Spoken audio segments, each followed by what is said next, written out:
हाय, नमस्कार। मैं रितेश व्यास, Rampuria law college से। आज हम चर्चा करेंगे हमारे एलएलबी फर्स्ट ईयर के लॉ ऑफ टॉर्ट सब्जेक्ट की, जिसमें हम आज फर्स्ट लेक्चर में समझने का प्रयास करेंगे the essential element of the torts, concept of the tort, definition of the torts and the definition of legal damage. Tort शब्द जिसको हम सामान्यतः एक ऐसे हथियार के रूप में काम में लेते हैं जो कि हमारे दैनिक दिनचर्या का सबसे बड़ा हिस्सा है। आज हमारे घर के बाहर किसी ने कचरा फेंक दिया, उससे हमें परेशानी हो रही है, तो लॉ ऑफ टॉर्ट लागू होगा।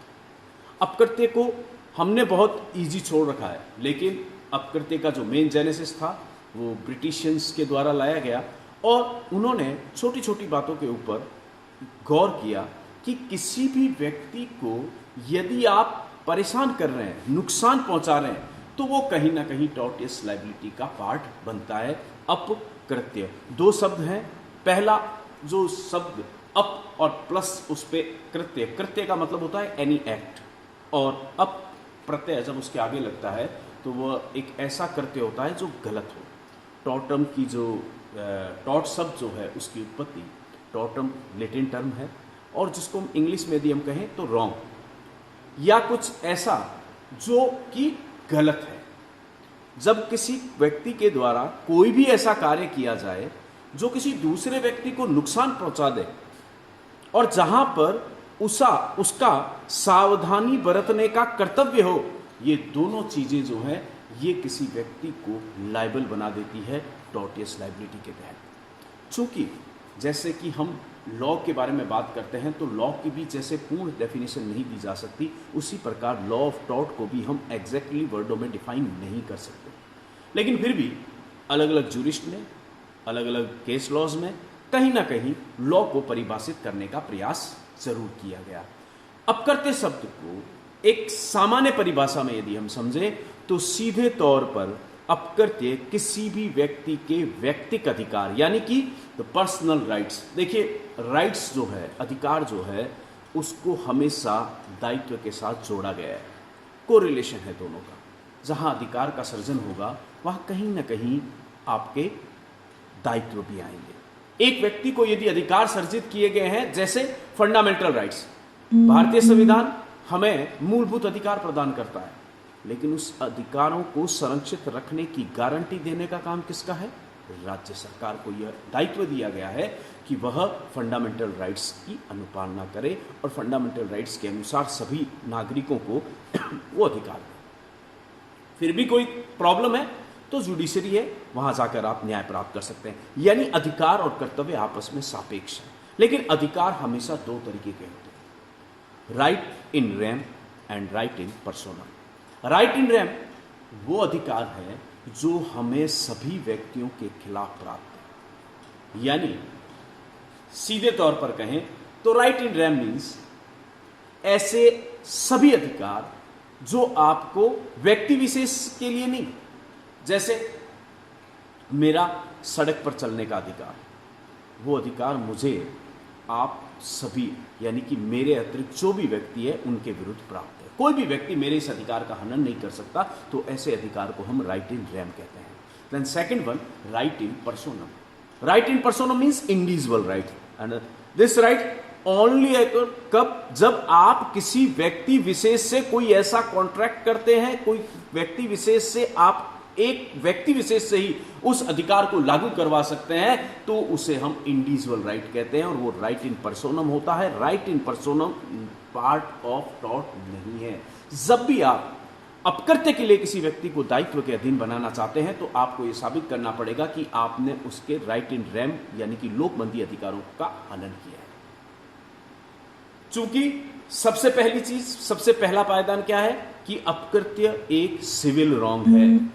जब भी कोई व्यक्ति सिविल रॉन्ग के तहत आता है, यानी कि ऐसा कोई भी व्यक्ति जो यह दावा करता है कि मेरे साथ कोई सिविल गलत कार्य हुआ है, तो उसे दो ही तरीके की रिलीफ, दो ही तरीके की रेमेडी चाहिए होती है। या तो वो अपने अधिकारों को पुनः प्राप्त करना चाहता है इन जनरल, और दूसरा वो किसी न किसी प्रकार से उसे कंपनसेट करना चाहता है कि जो नुकसान उसे हुआ है वो उसे प्राप्त हो गया है। लेकिन हम ये नहीं कह सकते कि हर सिविल रॉन्ग जो है वो टॉर्ट है।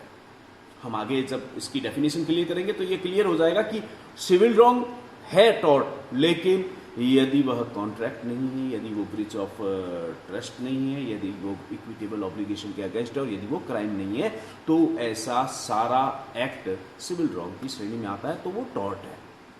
अब फ्रेजर ने टॉर्ट को जब डिफाइन किया तो उसने एक बड़ी सिंपल सी लैंग्वेज दी कि किसी भी व्यक्ति के जो व्यक्तिक अधिकार हैं, यानी किसी भी व्यक्ति के इंडिविजुअल राइट्स, जब मेरा कोई इंडिविजुअल राइट अफेक्टेड होता है तो वह सामान्य रूप से किसी दूसरे व्यक्ति के द्वारा जैसे ही मेरे अधिकारों का उल्लंघन हुआ, उल्लंघन होते ही मुझे एक राइट एक्यूर होगा, एक राइट अराइज होगा। वो राइट ये है कि मैं उस व्यक्ति के खिलाफ न्यायालय में जाकर और क्षतिपूर्ति की मांग कर सकूं। क्षतिपूर्ति, कॉम्पनसेशन जो है वो एक तरीके से वह अमाउंट है कि जहां पर आप यह तय करते हैं कि मुझे जो नुकसान हुआ, न्यायालय सर्कमस्टांसेस के ऊपर उसे तय करता है। इसीलिए जब हम आगे डेफिनेशन को और क्लियर करेंगे तो हम बताएंगे कि क्षतिपूर्ति भी दो तरीके की होती है, अनलिक्विडेड डैमेजेस एंड लिक्विडेड डैमेजेस। अनिर्धारित क्षतिपूर्ति और क्षतिपूर्ति जो पहले से निर्धारित हो। जब आप इंडियन कॉन्ट्रैक्ट एक्ट के तहत ब्रीच ऑफ कॉन्ट्रैक्ट का केस लाते हैं तो काफी मायनों में हम शायद चाहे तो कॉन्ट्रैक्ट के ब्रीच होने के लिए जो भी आपको पेनल्टी, जो भी आपको कंपनसेशन चाहिए, वो आप पहले से ही कॉन्ट्रैक्ट के एग्रीमेंट में पहले से ही तय कर सकते हैं। लेकिन जब आप टॉर्टियस लायबिलिटी की बात करते हैं तो हर समय वह अनलिक्विडेट ही होगा। हर समय उसे यह तय करना पड़ेगा न्यायालय को कि इन तथ्य और परिस्थिति में उसे कितना कंपनसेशन दिया जाए। तो फ्रेजर की जो डेफिनेशन है वो सामान्य तौर पर किसी भी व्यक्ति के जो व्यक्तिगत अधिकार हैं, जो पर्सनल राइट्स हैं, उनका सामान्य रूप से उल्लंघन जिसमें उसे क्षतिपूर्ति प्राप्त करने का अधिकार मिलता है। तो सबसे पहला हमें यह समझना है कि वो व्यक्तिगत अधिकार क्या होते हैं। व्यक्तिगत अधिकार का मतलब हर व्यक्ति को कोई ना कोई राइट्स प्राप्त है। उन राइट्स के आगे एक लैटिन टर्म आती है जिसको हम कहते हैं यूबी जस ईबी रेमेडियम, मतलब जहां अधिकार है वहां उपचार अवश्य होगा। यदि अधिकारों के साथ उपचार नहीं है तो ऐसे अधिकारों की हमारे कोई मायने नहीं है। देखिए, टॉर्टियस लायबिलिटी में दो चीज़ें हमें बहुत अच्छे से समझनी है। वेरी फर्स्ट जो हमने बात की कि राइट इन रेम, यानी जब आप अपकृत्य के तहत किसी व्यक्ति को दायित्व के अधीन लाना चाहते हैं तो आपको यह तय करना पड़ेगा कि उसने आपके राइट इन रेम, जो आपको ऐसे अधिकार जो आपको संपूर्ण समाज के विरुद्ध प्राप्त है, उनको अफेक्टेड किया है। और दूसरी इंपॉर्टेंस देखिए, या तो कोई व्यक्ति कार्य गलत करता है या फिर दूसरा तरीका होता है जो कार्य गलत किया जाता है वो तो रॉन्गफुल एक्ट की श्रेणी में आ गया, और ऐसा कार्य जिससे करना उसका विधिक कर्तव्य था, legal duty of the man, यानी सरकार के द्वारा, गवर्नमेंट के द्वारा, लॉ के द्वारा किसी व्यक्ति को पहले से निश्चित किया गया कि आप अपने इस दायित्व का अनुपालन करेंगे, और उस व्यक्ति ने उस एक्ट को नहीं किया। न करना जो है वो भी लायबिलिटी क्रिएट करता है, वो भी दायित्व को निर्धारित करता है। ऐसे कार्य को हम ओमिशन की श्रेणी में लाते हैं, यानी कि कार्य और लोप। तो हम कह सकते हैं कि टॉर्टियस लायबिलिटी के लिए सबसे पहली शर्त क्या हुई कि वह सिविल रॉन्ग होना अनिवार्य है। सिविल रॉन्ग का सामान्य मीनिंग है, सिविल और क्रिमिनल को हम सीधे से डिफाइन करें तो उसके रेमेडियल एस्पेक्ट से सिविल ऐसा प्रत्येक कार्य जहां पर आप किसी अधिकार को पुनः प्राप्त करना चाहते हैं, restitution of the legal right and the compensation, यानी आप कंपनसेशन की मांग करते हैं, जहां क्षतिपूर्ति की मांग करते हैं, तो इन दोनों ही केसेस में आप सिविल रॉन्ग कर रहे हैं। दूसरी बात, रॉन्गफुल एक्ट। रॉन्गफुल एक्ट का मतलब या तो आप गलत कार्य को अंजाम दे रहे हैं, कोई भी कार्य गलत तब होगा जब आपने किसी व्यक्ति के विधिक अधिकारों का अतिलंघन कर दिया है। हर एक व्यक्ति के अधिकार वहां तक ही है जहां तक किसी दूसरे व्यक्ति का दायित्व दूसरे व्यक्ति के प्रति या दूसरे व्यक्ति का अधिकार जो है वो चालू नहीं हो जाए। एक हम कह सकते हैं लिमिटेशन है। मेरे अधिकार की बाउंड्री से जैसे ही मैं क्रॉस होऊंगा तो मेरी बाउंड्री कहां से शुरू होगी, जहां से किसी दूसरे व्यक्ति के अधिकार सर्जित हो गए हैं, और उस अधिकार से बाहर जाते ही मैं जो भी कार्य करूंगा उस कार्य के लिए मुझे दायित्व के अधीन होना होगा। यही टॉर्ट का सिद्धांत है। बेसिक एम यदि हम टॉर्ट का कहें तो वो यही है कि आप किसी भी व्यक्ति के इंडिविजुअल राइट को इफेक्ट नहीं कर सकते। मुझे शांतिपूर्ण रहने का अधिकार है, यदि आप मेरी शांति में खलल पैदा करते हैं तो आप दोषी हैं। मैं अपने घर में सोने का अधिकार है, आपने बहुत तेज रेडियो बजाए हैं तो डीजे बजा दिया है, तो उससे यदि मैं इरिटेट हो रहा हूं, मुझे परेशानी हो रही है, तो आप मेरे इंडिविजुअल राइट को हार्म कर रहे हैं, तो आप उस दायित्व के लिए। म्युनिसिपल कॉर्पोरेशन की जिम्मेदारी है कि ड्रेनेज व्यवस्था सही हो, बरसात आई और ड्रेनेज फेल हुआ और पानी जो है मेरे घर के अंदर चला गया, तो उसके लिए म्युनिसिपल कॉर्पोरेशन लाइबिलिटी के अधीन है। वह यह नहीं कह सकती कि इसमें प्राकृतिक आपदा है या किसी और तरीके से इसका बचाव नहीं कर सकती, क्योंकि ये उनकी लीगल ड्यूटी है। जब भी किसी व्यक्ति का विधिक कर्तव्य है कि वह उस कर्तव्य के तहत कार्य करे और उसने अपने कर्तव्य का उल्लंघन किया है, तो वह ब्रीच ऑफ लीगल ड्यूटी कहलाता है। और violation of the legal right and breach of the legal duty two elements है जो रॉन्गफुल एक्ट को डिफाइन करते हैं।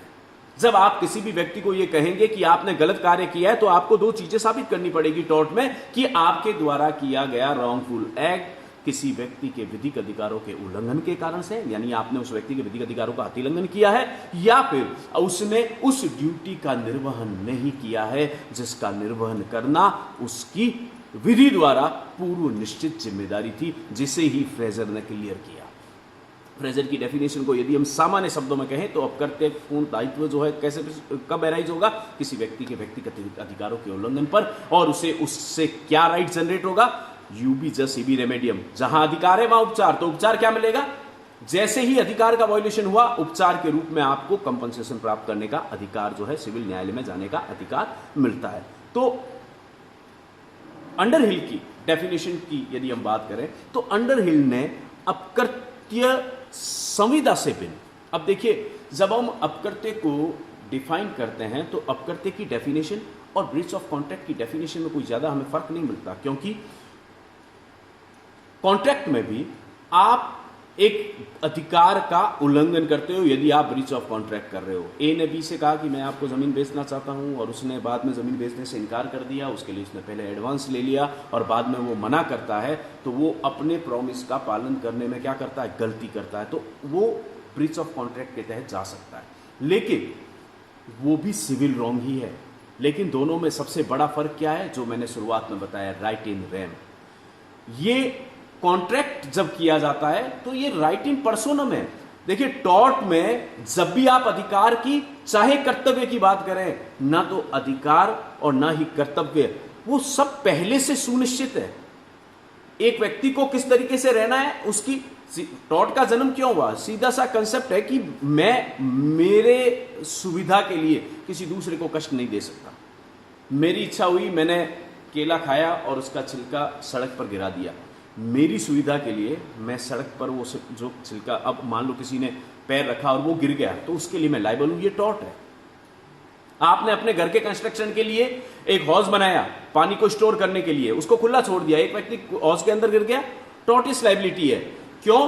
क्योंकि ये पहले से सुनिश्चित चीज है कि आप अपनी सुविधा के लिए किसी दूसरे को कष्ट नहीं दे सकते। लेकिन ए ने बी से कॉन्ट्रैक्ट किया कि मैं आपका खेत खरीदना चाहता हूं, तो वो भी यदि उस कॉन्ट्रैक्ट के तहत उसे जमीन न बेचे, बाद में ब्रीच ऑफ कॉन्ट्रैक्ट हो गया, तो वो केवल बी के खिलाफ न्यायालय में जा सकता है। ये इंडिविजुअल राइट है, और जिसे उस दायित्व को और उस अधिकार को दोनों को सर्जित करने वाले पार्टीज खुद होती है।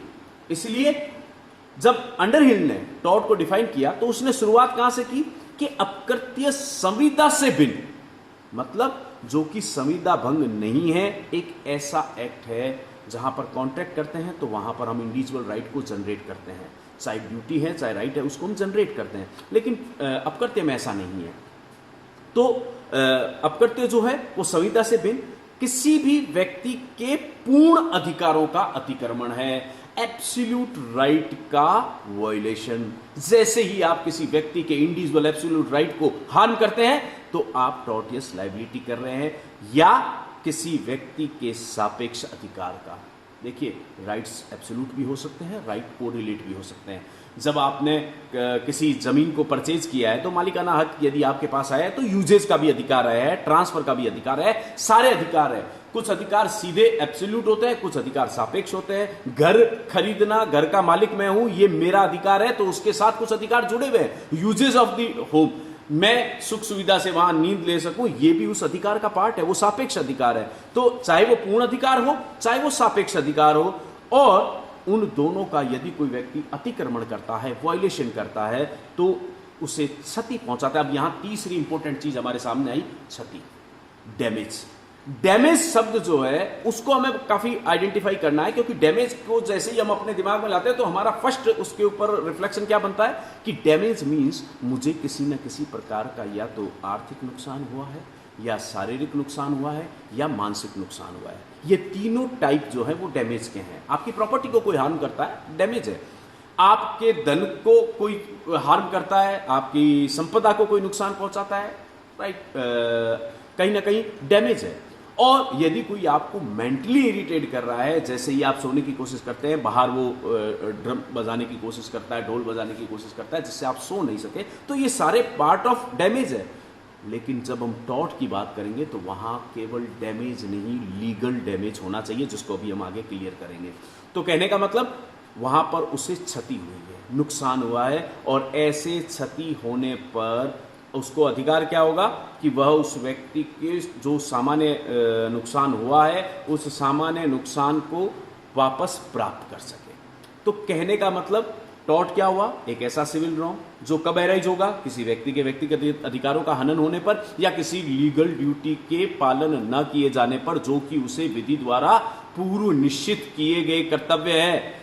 यदि किसी प्रकार की क्षति पहुंचाता है, नुकसान पहुंचाता है, डैमेज पहुंचाता है, तो उसे अधिकार मिलता है कि वह सिविल न्यायालय में जाकर और उसकी क्षति की पूर्ति प्राप्त कर सके। लेकिन ऐसी क्षतिपूर्ति हमेशा अनलिक्विडेट होती है, लिक्विडेट नहीं हो सकती, यानी अनिर्धारित क्षतिपूर्ति के लिए आप दावा करने के लिए अधिकारी हैं। यदि हम डेफिनेशन की ही सीरीज को आगे बढ़ाएं तो रतनलाल धीरजलाल जो है लेखक जो हैं, उन्होंने भी टॉर्ट को जो डिफाइन करने का प्रयास किया है कि टॉर्ट एक ऐसा सिविल अपकार है, यानी ऐसा सिविल रॉन्ग है, ऐसी सिविल लाइबिलिटी है जो संविदा से भिन्न है, और जिसमें आपको अधिकार क्या मिलेगा कि आप सिविल न्यायालय में क्षतिपूर्ति प्राप्त करने के अधिकारी बन जाते हैं। यदि हम टॉर्ट के इस पूरे पैटर्न को देखें तो अभी तक जो हमने समझा, टॉर्ट सामान्य रूप से कहां से है, फ्रेंच लैंग्वेज से है। टॉर्ट को यदि हम सामान्य इंग्लिश में समझें तो रॉन्ग, कोई भी गलत कार्य उसकी श्रेणी में आता है। लैटिन टर्म टॉर्टम से इसकी उत्पत्ति हुई है, और जो एक तरीके से सीधे तौर पर रॉन्ग या इंजरी को आइडेंटिफाई करता है। टॉर्टम का लैटिन टर्म में यदि हम डिफाइन करने का प्रयास करें तो इंजरी से मतलब है, इंजरी का मतलब है लीगल डैमेज से, और रॉन्ग का मतलब है गलत कार्य से। कुछ भी गलत, कुछ भी ट्विस्ट, कुछ भी ऐसा जो कि घुमावदार है, जो कि आपको नहीं करना था और आपने कर दिया, वो सारे जो है वो पार्ट ऑफ आते हैं। तो सबसे पहली चीज क्या, it is the breach of duty which amount to a civil wrong.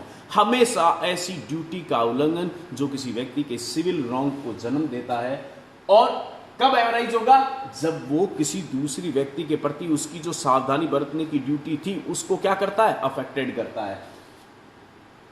अब देखिए, इंडिविजुअल व्यक्ति यदि टॉर्ट करता है तो उसे हम टॉर्ट फीजर्स कहते हैं, अपकृत्यकर्ता, और रॉन्ग डूअर भी कह सकते हैं, गलत कार्य करने वाला। जब मल्टीपल इंडिविजुअल्स हैं, जब दो व्यक्ति मिलकर किसी एक व्यक्ति को नुकसान पहुंचाते हैं, तो वो जॉइंट टॉर्ट फीजर्स कहलाते हैं, अर्थात वो एक तरीके से संयुक्त अपकृत्यकर्ता की श्रेणी में आते हैं। और कोई भी रॉन्ग डूइंग जो है, wrong doing in the definition of this civil wrong, जहां आपके fundamental rights legal right damage हुए हैं, जो कि राइट इन रेम का पार्ट है, और breach of the legal duty, ये दोनों चीजें की है तो आपने टॉर्टियस एक्टिविटी को अंजाम दिया है, टॉर्टियस एक्ट को अंजाम दिया है। तो main M of the tort यदि हम बात करें तो टू गिव द कंपनसेशन, हमेशा क्षतिपूर्ति प्रदान करना ऐसे व्यक्ति को जिसके विधिक अधिकार का उल्लंघन हुआ है और जिसके विधिक अधिकार प्रभावित हुए हैं या जिसको इस कारण से नुकसान हुआ है कि उसने किसी दूसरे व्यक्ति ने विधि द्वारा पूर्व निश्चित विधिक दायित्वों का निर्वहन नहीं किया है, यही वो कॉज है जो किसी व्यक्ति को लायबिलिटी के अधीन दिलाते हैं। लेकिन यहां यह ध्यान रखना है स्पेशली कि टॉर्ट एक सिविल रॉन्ग है, लेकिन न तो ब्रीच ऑफ कॉन्ट्रैक्ट, न ब्रीच ऑफ ट्रस्ट और न ही इक्विटेबल ऑब्लिगेशन के कारण से कोई ब्रीच हुआ है। ये तीनों सिविल रॉन्ग होने के बावजूद भी डेफिनेशन ऑफ टॉर्ट नहीं है, अर्थात ऐसे समस्त सिविल रॉन्ग जो कि इन तीनों कैटेगरी में नहीं आते हैं टॉर्टियस लायबिलिटी का पार्ट बनते हैं। यानी इस बात से essential element of the tort निकालने का प्रयास करें तो हमें तीन ही चीजें ध्यान में रखनी है: अ रॉन्गफुल एक्ट, दोषपूर्ण कृत्य, और ओमिशन, लोप। कोई भी दोषपूर्ण कार्य और लोप। ओमिशन मैंने आपको क्लियर कर दिया, लोप का मतलब है जहां आपकी ड्यूटी थी और आपने कार्य नहीं किया, वो लोप है, और जहां आपको कार्य करना था और आपने गलत कर दिया तो वो रॉन्गफुल एक्ट है। तो दोनों ही कंडीशन। दूसरी, क्षति, नुकसान, कहीं ना कहीं इस डैमेज को भी अभी हम लीगल डैमेज के रूप में भी डिफाइन करेंगे। और तीसरी और इंपॉर्टेंट चीज, कंपनसेशन, क्षतिपूर्ति। ये तीनों मिलकर ये तीनों एसेंशियल एलिमेंट जो हैं यही टॉर्ट को जनरेट करते हैं। हालांकि मैंने आपको कहा कि टॉर्ट की कोई प्रॉपर डेफिनेशन हमारे पास में नहीं है, लेकिन फिर भी सेक्शन 2M जो लिमिटेशन एक्ट का है वो टॉर्ट को एक सामान्य रूप से डिफाइन करता है कि tort being a civil wrong which is not just exclusively a breach of contract or breach of trust। एक सिविल रॉन्ग है जो कि ना तो ब्रीच ऑफ ट्रस्ट की श्रेणी में आता है और ना ही ब्रीच ऑफ कॉन्ट्रैक्ट की। तो एक सामान्य परिभाषा जो हमें एक्चुअल में क्लियर नहीं करती कि नेचर ऑफ द टॉर्ट क्या होता है, लेकिन फिर भी लिमिटेशन एक्ट में केवल एक ही जगह पर हमें टॉर्ट की डेफिनेशन मिलती है। यदि हम सामान्य रूप से समझे तो टॉर्ट का जेनेसिस कहां? ब्रिटिश इंडियन कंसर्न में टॉर्ट जो सुप्रीम कोर्ट ने, जुडिशरी ने अलग अलग निर्णय दिए, उनका इंटरप्रिटेशन किया, उसी से जो ब्रिटिश रूल्स थे उनको हमने यहाँ आइडेंटिफाई कर लिया और जहाँ जरूरत पड़ी उस ब्रिटिश रूल में हमने क्या कर लिए? मॉडिफिकेशन कर लिए। और अब यदि हम ऑब्जेक्ट ऑफ द टॉर्ट की बात करें, ऑब्जेक्ट ऑफ द टॉर्ट का सीधा सा मीनिंग है कि दो पार्टीज के बीच यदि कोई डिस्प्यूट हो गया है तो उसको क्या करें? आइडेंटिफाई करें टू प्रिवेंट